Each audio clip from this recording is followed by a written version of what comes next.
All right, so today I'm going to discuss the question, is there a point to spiritual practice? If everything is unfolding and stuff is just happening and life is unfolding, is there a point in doing practices? And my answer is an emphatic yes, because on one dimension of reality, yes, everything is just unfolding, but spirit is every dimension. So the dimension of action, or the dimension of desire, or the dimension of what I'm inspired to is part of that movement, right? So a lot of times, because we live in a holographic universe, by the time some book or understanding, or even by the time it has occurred to you to do a certain practice, it's actually a reflection of a change of consciousness that's already underway. And the fact that the words are in your reality is just a mirror of something that's already like kind of descending into your experience, if that makes sense. Where it's not genuine, right? Where it's not a genuine movement of life expressing as the desire to practice, the desire to meditate. It would feel more mechanical, or it would have like a motive. And even that is not always true. But if somebody is, for example, trying to imitate the awakened state, which everything is the awakened state, but somebody who's trying to, gain something from it, whether it's a following, whether it's money, whether it's whatever, that motivation, the energy of trying to achieve it, right, for a reason, that might prevent an actual experience or an actual real realization. So if the person is motivated in spirituality for gain, that doesn't mean that they won't have an awakening. Awakenings can happen to people who are on the verge of suicide. Awakenings can happen to people who are evil warlords or whatever. And when I say evil, I hope that you take that lightly. But, if it's mechanical, if you're going through the motions, if it's a mental idea of like, yes, this is what you do to get from A to B, then you're imposing a mechanical process over life, which could be actually leading you to something that would help you release resistance, if that makes sense. So I personally, right, I know what I am, but I meditate every day for a while, right? And for me, it's about bathing in the energy and actually entraining the physical body to be able to receive more light. I'm very fortunate that my physical body has actually invited me very deeply into the mind, because I experienced this reality where as soon as I have a thought, it manifests very quickly, right? If I have a thought that's out of alignment with my true nature, which again, everything is true nature, but true nature unimpeded really does look and feel like love, right? Like love, like inclusion, like intelligence, basically, like a reduction of entropy. And so for me, my body it will react quickly to thoughts, and it invites me to look at the subconscious in a very deep way, which I'm so grateful for, right? It's been an amazing exploration.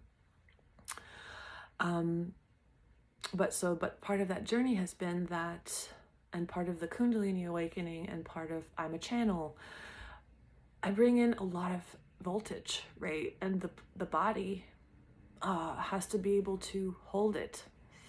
And so I bathe in, like, I just think about love for 2 hours. That's what I do. I merge with love, like in the most complete way that I possibly can. And of course, life is meditation, right? In any moment, if you are completely allowing of a sensation, that is really what meditation is. It's not about getting anywhere, although I will say that there is this phenomenon, this entrainment of vibration, which is why many people tend to have awakenings around masters, I know a lot of people report being around Adya, Shanti. They call him the Terminator. He terminates the separate self. At the Joe Dispenza event that I went to, a lot of people had a very intense, the experience of shooting out of the body and being absorbed into source, which is not enlightenment necessarily, but it's a barely strong opening of seeing one's true nature, right? And so why is that? Why is the tendency, or why is it higher around certain energy? Because we are entrained by energy, right? So on the one hand, it's like when I had an awakening, I wasn't doing any spiritual practice. I had never meditated in my life. I was born with an open heart. I was born observing. I was observing my mind. Perhaps I came in with some level of disidentification, like, because I have never felt lost in the human experience, but I did feel disassociated from the human experience, which is why for me, when the shadow material is on autopilot, it really has an extreme effect on me for whatever reason.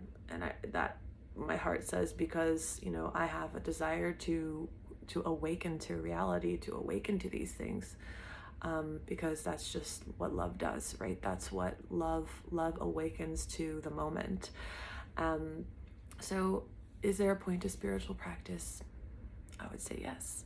And again, like, if you are just inspired to, if like your heart wakes you up in the morning and all you want to do is bathe in love or chant, or like, that's intelligence itself seeking itself, or entraining itself to experience itself at deeper levels, right? But then if you go mental and you're like, well, this is going to get me somewhere, this is going to get me somewhere, right? Then you're imposing a mechanical or the limitations of time and space into your human experience, and you're trying to actually get somewhere else, which still, a person that does that could still have an awakening.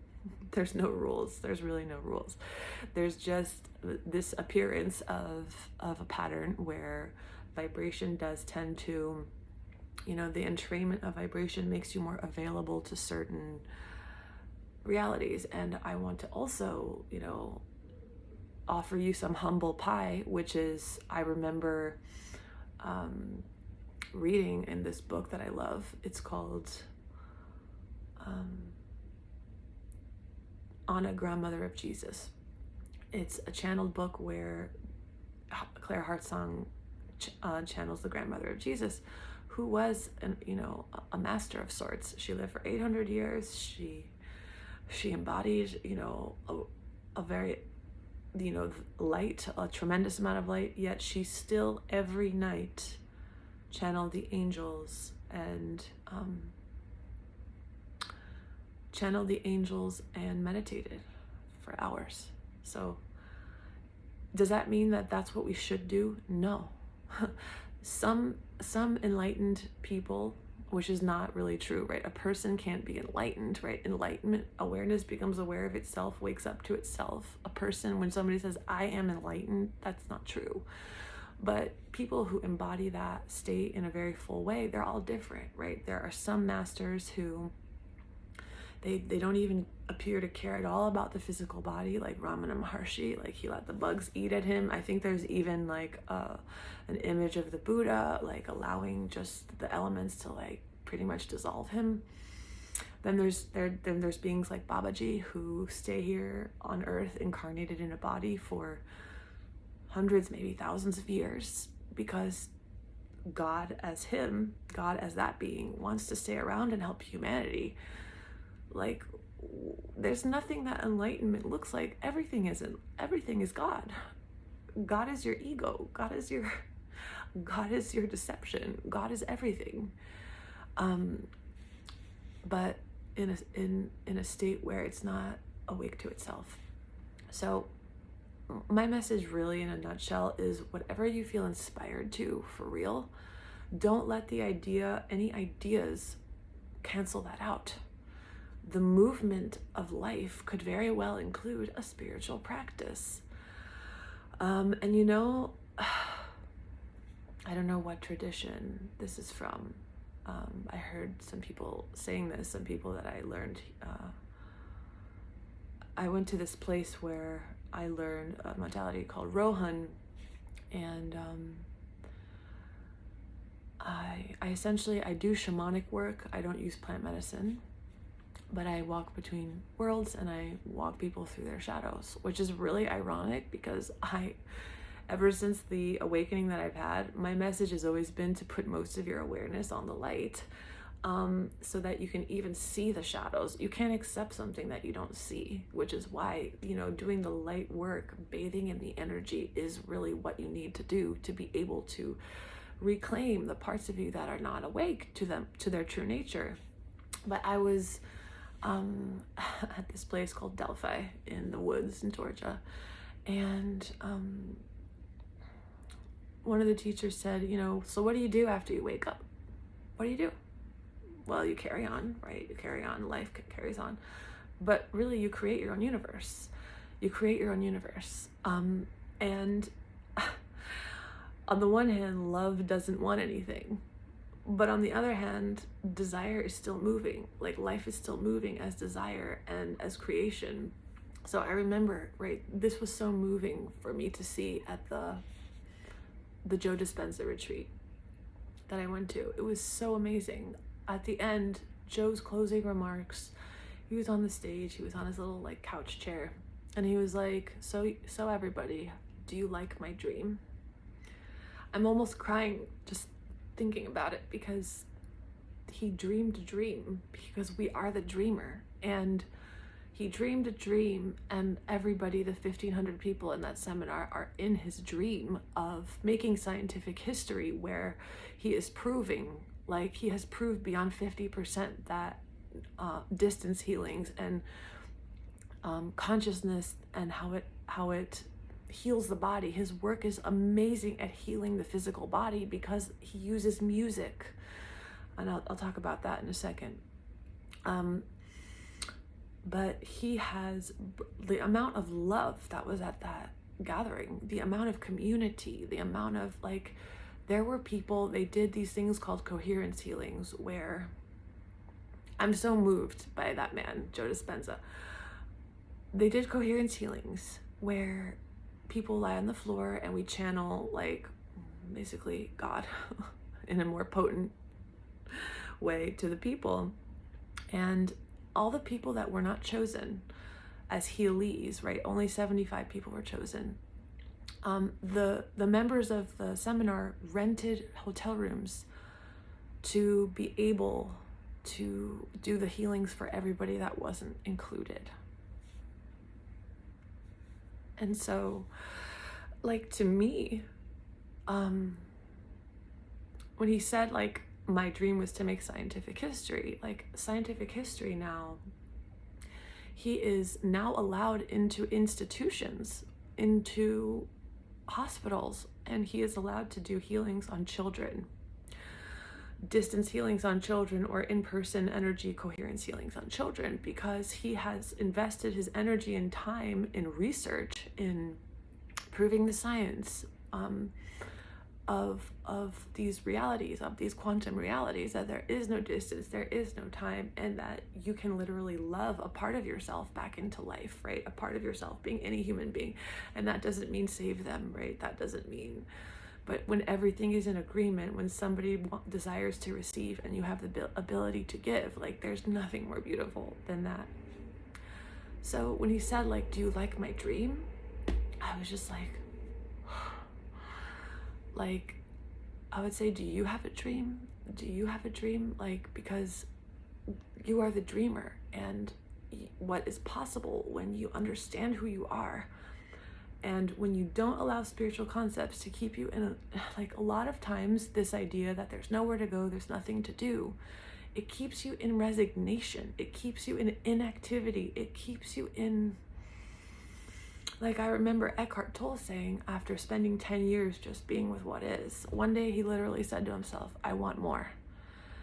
And his thought created reality quickly, because it wasn't an egoic thought. It wasn't a lackful thought. And like, then he got the impulse to move to California to write The Power of Now, which was so helpful to so many people. And his life changed. Now he's, to him, it didn't make much of a difference, but it actually, on another dimension, it really did, right? It connected him with the world. And so your desires, right? Doing a spiritual practice, sinking your body to love, sinking your, right, really grounding spirit, which is love, into the body, into the mind, which is what I'm all about, right? How do you bring love into the mind? You shine light on the parts of the mind that don't know that they are love. And then what is possible? And I'm not saying that any life, that Joe Dispenza's life, is any more or less or anything superior to another being, but for whatever reason, it touched me deeply to see this man say, okay, so do you like my dream? This is my dream. I had a dream, and and he said, I'm not an enlightened master. I'm just a man who loves God. And that was so humble too.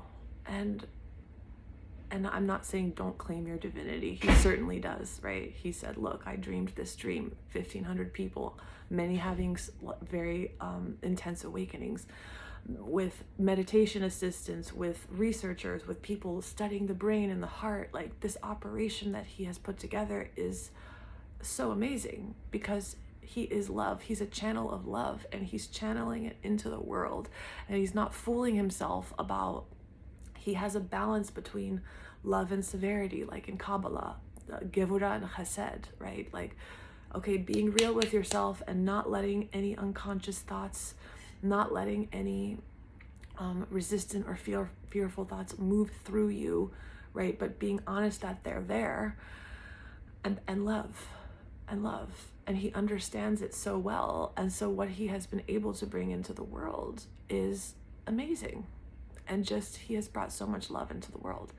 And again, his life is no more life than any other life, than a ladybug, or than a woman who, just loves to make dinner for their children every day. But so I have reconciled just the perfection of being and creation, because to me it's both. To me it's, yes, I am being and becoming, and I am the unborn, and I am the creator. And for whatever reason, it feels like I'm calling in a lot of voltage to be able to do who knows what. But I found that the spiritual practice of bathing in energy, right? Even using touch, and I'm not talking about going through the motions of self-care necessarily just to do a little self-care day. I'm saying, like, bring love into the body. Like, how do you look in the mirror? Like, how do you touch yourself? I remember I brushed my hair in front of a friend like a long time ago, and I did it really fast. And she looked at me and she was like, gosh, you don't love yourself. And I was like, I didn't understand it at the time, but I was like, I know she's right. On some level. And I learned, like, oh my God, how sacred everything is, right? And so in training the body to be able to receive love, to feel safe enough to create, that's why I do spiritual practice, and I do it for God knows what other reasons, right? And when I say God, I know that there's no God outside of me, but still, like, I enjoy devotional energy, and when I refer to God, like, that's still God referring to itself as an idea, and that's still God. It's all God. So, the message in a nutshell is, do what you're called to do. Don't think about what you should be doing. Don't think about what being spiritual means. Don't think that, oh, if I'm already awake, well, then that means I shouldn't have any desire to meditate. Maybe, maybe not. Maybe, maybe not. Yeah, it's like, for me, when I meditate, I really like merge myself. Like, I'm completely absorbed in love, and I feel it first on the surface of the body, and then I almost see the body disappear because it is 99.99999 empty space, and I just feel myself as total love. And that also manifests in really important aspects of your life, like the way you talk to your parents. You know, I'm in a transition in my life still, which we always are. I've had an interesting experience, particularly with money, where literally every penny of my what was fluid, what was liquid, was removed from my account because somebody signed a lease fraudulently in my name and then lived in a building for 2 years without paying rent, and they could get away with it because of COVID. And so they had a garnishment judgment on my account. And interestingly, that happened when I was out of town, when I was actually scoping out places to live in California. And somehow I ended up going to Sedona for 3 years. I'm sorry, for 3 weeks after that, without money, and like it all worked. And I do have, right, an asset that's worth a lot of money, but I can't cash it. So it's interesting because I just surrender to that, right? It's just okay. It's just what it is. And so I'm finding that everything is still taken care of. But my point was, like, I've spent a lot of time with my parents, like, in this transition, and I realized how deeply important it was for me, just to get to know them, actually, just to get to know them, like, instead of projecting images on them, to reveal themselves to me, to interact with them more, to be curious about who they are, to be kind to them, you know, like, just as I would be kind to any person that I would work with. Or this is very human and very important, at least it is in my heart. And so I feel like the bathing in the love energy, like, it helps me anchor my true nature, like, where it might really matter, like in the everyday life, in every conversation.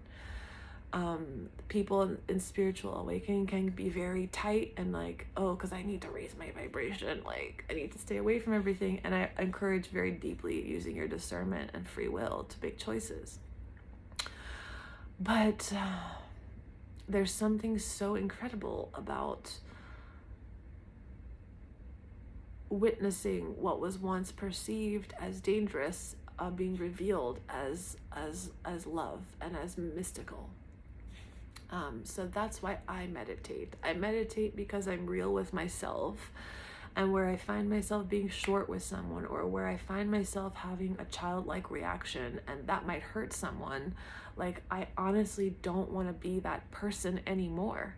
And so I entrain. I know that that's still God showing up as that reaction. I know it's always all perfect. I don't have resistance to it, but life as me is waking me up really early in the morning, and it's saying, you are love, like, meditate, merge with love. And what's interesting is that when people get to the point, sometimes, not always, where they no longer want to meditate at all, then they say, it was never about meditation, it was never about a path. But they're discounting every step that they took in order to get to that moment, right? It's all one. It's all one. And so I go into states of being where it's like, the idea of meditation is like preposterous because I am love. But really, the reason why it's so important at least to me, is that it's in the interaction with others. It's in how much do you want to spread the love? How much do you want to love others? How much information are you going to allow into your life? The more mirrors and the more data you interact with, the more your shadow material will be stirred up. And I have a desire to be free wherever I am, not to be reactive, not to be short or unkind with anyone, not to be seduced by, by money, not to be, these are all things that are in us. We have an inner prostitute, we have an inner victim. And like, I want to be able to interact with the world, where the rubber hits the road, like as true nature, which is love and discernment, right? So that's the truth, right? It just because you have a deep seeing of reality doesn't mean that all of your conditioning goes away. It also doesn't mean, your conditioning is still God appearing as that state of energy. And all I can say is whatever deeply occurs to you from your heart is something that you should align with and not separate yourself from with thoughts of what I should do, what I shouldn't do, whatever, trying to define yourself at all. Just let movement move. So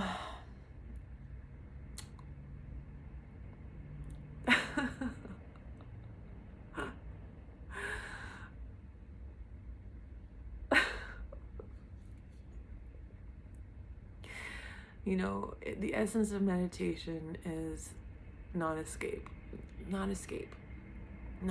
from sensation, non-escape from emotion. And that's the most important thing. That is what will unravel dense energies, and they will be repurposed into joy, right? Every moment is meditation.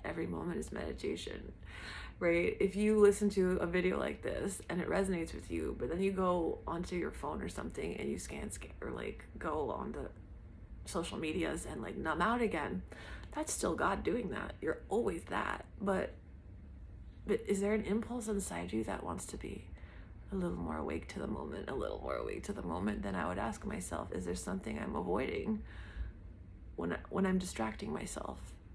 It's a sensation, usually in your solar plexus, because the solar plexus is the personal mind. So you ask yourself and discover for yourself what life is doing as you, through you. And don't ask, is there a point to doing anything? What's real for you? What's real? If what's real for you is the desire, just have no thought about it, like the desire to create, the desire is speaking through you, like Joe, right? The desire to make scientific history. That's God talking through you. That's God communicates through our being, through the medium of desire. That's a fact. It's not something to transcend or go beyond. It's if you merge completely with it, you express it with love. So this may or may not have been all over the place. I didn't really keep track. I don't seem to have memory either. I do recall things when they need to be accessed, but I don't seem to. My friend says that's because I don't have enough earth element. I don't know if that's true or not. But I hope that something was received from what I said, maybe just in the energy, maybe just in the love and the passion. So have a beautiful day.